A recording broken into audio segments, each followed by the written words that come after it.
Quando eu era menina, eu sonhava em ser atriz. Ai, tudo que eu queria era estar dentro daquela tela de cinema que era improvisada, né? Meus pais colocavam um lençol e projetavam filmes em 16 milímetros. Sim, gente, é um outro mundo, vamos explicar.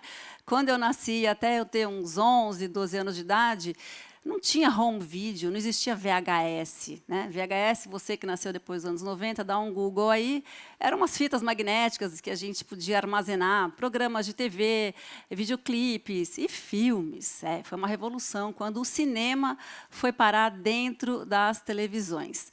Mas, bem, eu cresci neste meio. Eu cresci numa casa em que tinha um projetor de cinema e um lençol improvisado.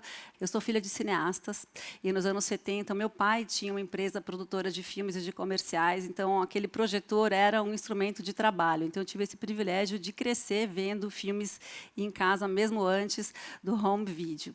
Bom, eu cresci e fui gostando cada vez mais de cinema, gostando cada vez mais de filmes. Continuei querendo ser atriz. Né? E aí chegou um momento, quando, lá pelos meus 17 anos, quando eu tive que decidir o que eu ia fazer do resto da minha vida, né? Qual a profissão que eu ia escolher. E é isso, eu queria ser atriz, mas eu achava que eu não ia ser feliz se eu não pudesse, além de atuar, também contar, inventar, imaginar as minhas histórias, escrever meus roteiros e dirigir meus filmes. E eu escolhi fazer faculdade de cinema. Olha que alegria, entrei na faculdade, coisa difícil, viu? Mas entrei na faculdade, Então, fui estudar os grandes autores, né? Aqueles caras, os grandes diretores de cinema. Né? Eu, que queria ser diretora de cinema, tinha que me espelhar em alguém. E fui estudar essas pessoas, os primórdios do cinema.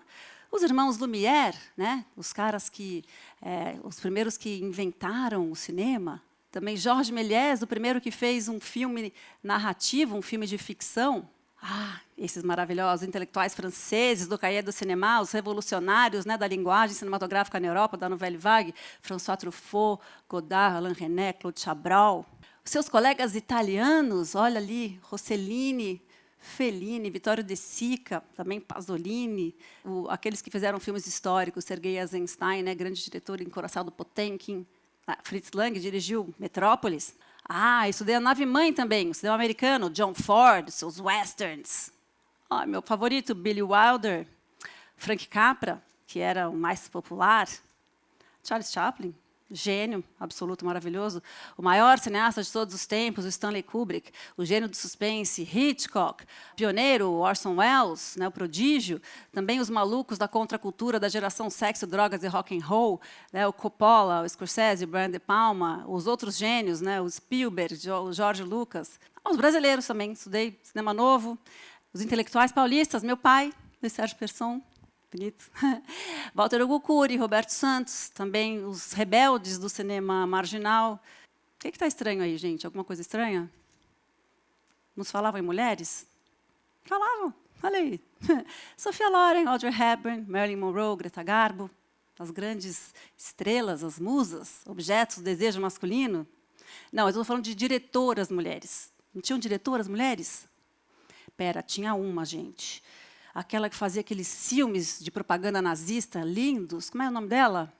Leni Riefenstahl, ela. Não tinha mais ninguém? Ninguém me falou da empresária, diretora, roteirista, produtora Alice Guy Blaché.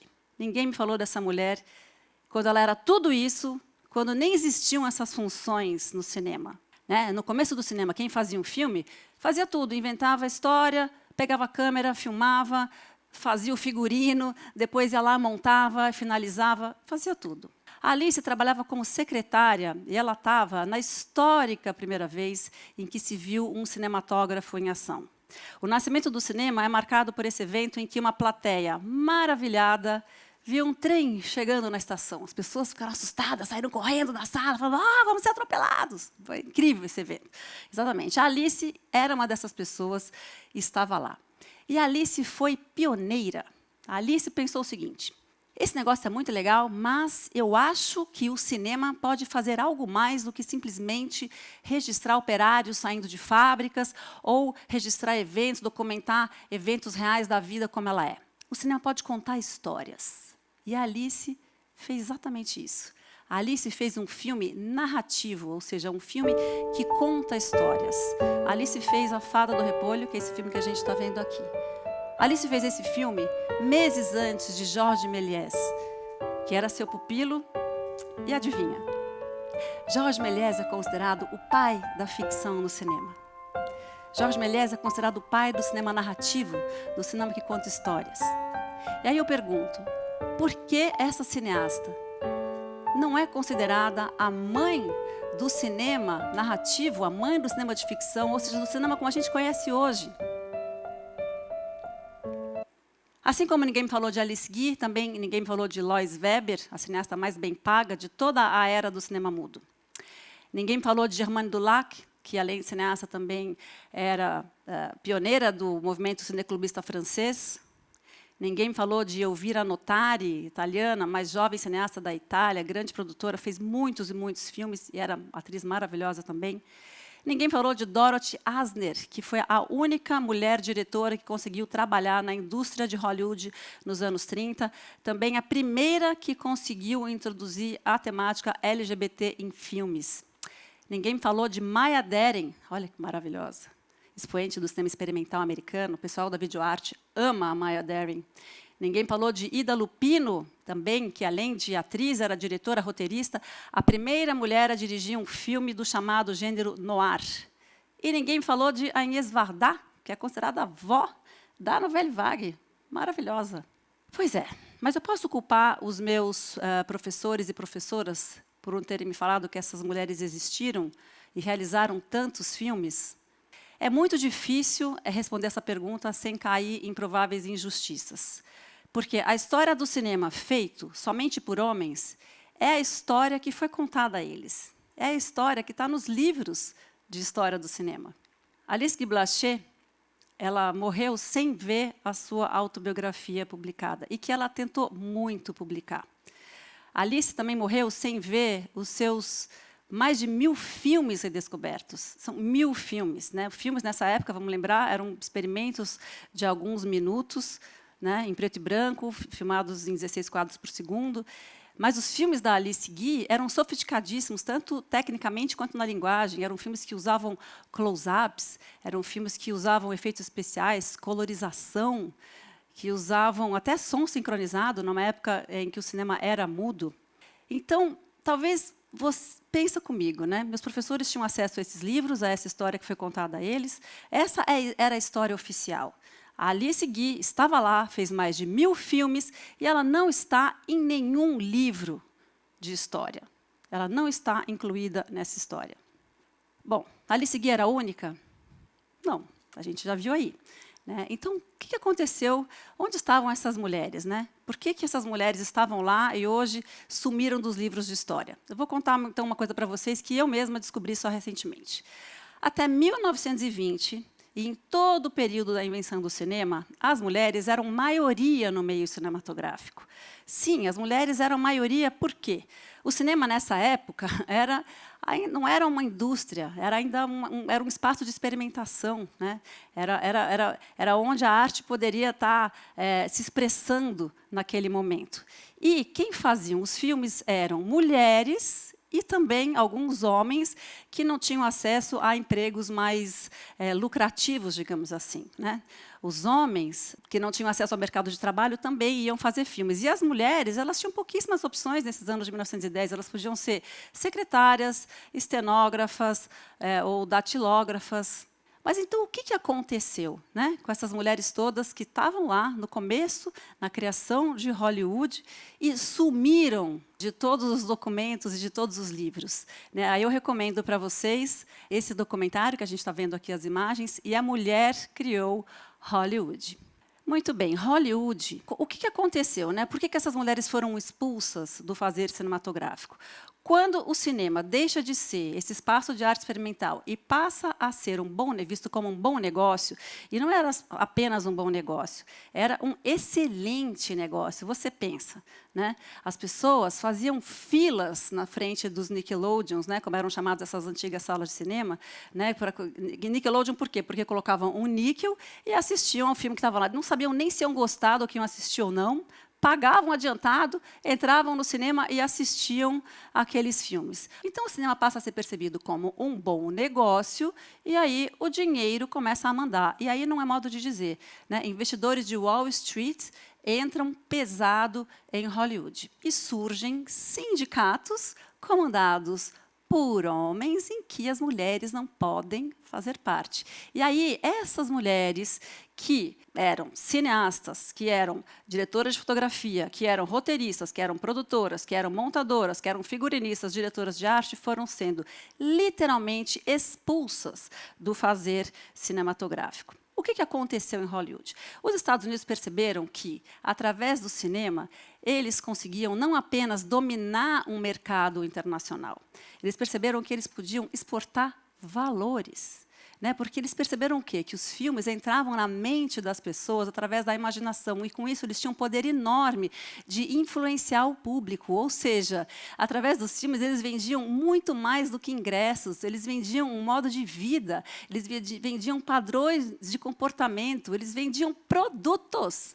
Eram belas peças de propaganda, gente, claro. Afinal de contas, vocês acham que a calça jeans, Coca-Cola são o que são porque tiveram o quê? Uma divulgação discreta? Pensa comigo. Por que em qualquer lanchonete do mundo, hoje, quando você vai, você encontra um hambúrguer e não um croque monsieur, ou um sushi, ou um açaí?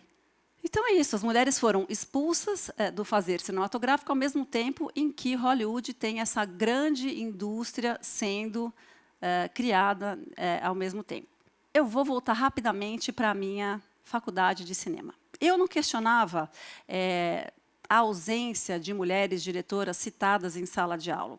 Tampouco estranhava o fato de que, mais ou menos 50%, né, metade da classe era formada por mulheres, mas, quando chegavam no mercado de trabalho, elas iam todas para a produção, para a direção de arte, para a montagem, algumas mais corajosas iam para a fotografia, mas todo mundo queria dirigir. Né? Então, é estranho, né? Porque as escolas de cinema elas refletem um pouco a divisão de gênero na sociedade. Então, nós éramos pouco mais de 50%, né, nas salas de aula, mulheres, mas, aí eu te pergunto, por que em números gerais, tá, só 20% dos filmes lançados são dirigidos por mulheres? Eu fui pesquisar alguns números e me dei conta de alguns que eu fiquei assim um pouco assustada. Né? Sabe quantos filmes dirigidos por mulheres ganharam a Palma de Ouro, que é o festival mais prestigiado do mundo, né? Onde qualquer cineasta almeja aí, não, eu quero competir em Cannes, quero ganhar uma Palma de Ouro? Uma mulher. Essa aí, olha, Jane Campion, maravilhosa. Isso aconteceu em 1993, quando a Jane Campion e o piano ganharam a Palma de Ouro. Mas ela não ganhou a Palma de Ouro sozinha. Ela teve que dividir essa Palma de Ouro com um homem. Sim, Chen Kaige, adeus minha concubina. Então, vamos lembrar, tá? Vou falar aqui para vocês. Então, até 2019, foram 72 edições. Em 72 edições, só uma mulher ganhou a Palma de Ouro. Ela dividiu com um homem. Que estranho, né? É pouco, né? Mas é talvez porque não tivessem tantos filmes em competição, realmente não tinham mesmo. Por isso mesmo, em 2018, 82 mulheres superpoderosas da indústria, entre atrizes, produtoras e diretoras, ocuparam o espaço mais cheio de glamour do Festival de Cannes. Tapete vermelho, 82 mulheres estavam lá protestando, falando, explicando essa desigualdade, falando, olha aqui, gente, está muito desigual esse número. Não, mas espera aí, gente, 82 filmes, 82 mulheres. Por que 82 mulheres? Ah, eu vou te explicar por quê. Porque até aquela edição do festival, só 82 filmes dirigidos por mulheres estiveram na competição. Aí você fala, 82, não é tão baixo assim, né? Sabe quantos filmes dirigidos por homens estiveram na competição do Festival de Cannes nesse mesmo período? Esse festival existe desde 1946, tá? Então, foram 72 edições. Quantos filmes, tá? A gente sabe que são 82 de mulheres? 1.645 filmes. 1.645 filmes dirigidos por homens versus 82 filmes dirigidos por mulheres. Vamos falar de Oscar? Vamos falar de Oscar. Oscar, gente, todo mundo conhece o Oscar, esse evento gigante, né? E o Oscar é isso, né, gente? Você é indicado ao Oscar, sua carreira, você que trabalha com cinema, sua carreira está feita. Não precisa se preocupar mais, entendeu? Tá? Olha, vai ter contratos chovendo, convites, bons salários, prestígio, fama, convites. Ah, beleza. Representatividade, né? Oscar. Quantos filmes dirigidos por mulheres ganharam a estatueta de melhor filme na história do Oscar? Um filme. Isso aconteceu em 2010 com Catherine Bigelow e o seu Guerra ao Terror. A Catherine Bigelow também foi a primeira e única mulher a receber a estatueta de melhor direção na história do Oscar. Em toda a história do Oscar, só 5 mulheres foram indicadas ao prêmio de melhor direção, e eu faço questão de falar o nome delas. Vamos lá. Lina Wertmüller, maravilhosa. Jane Campion, que a gente já viu aqui. Sofia Coppola, todo mundo conhece. A própria Catherine Bigelow. Greta Gerwig. Em 2019, a gente lamentou a ausência de mulheres nessa categoria. Em 2020, a gente lamentou novamente a ausência de mulheres na categoria de melhor direção.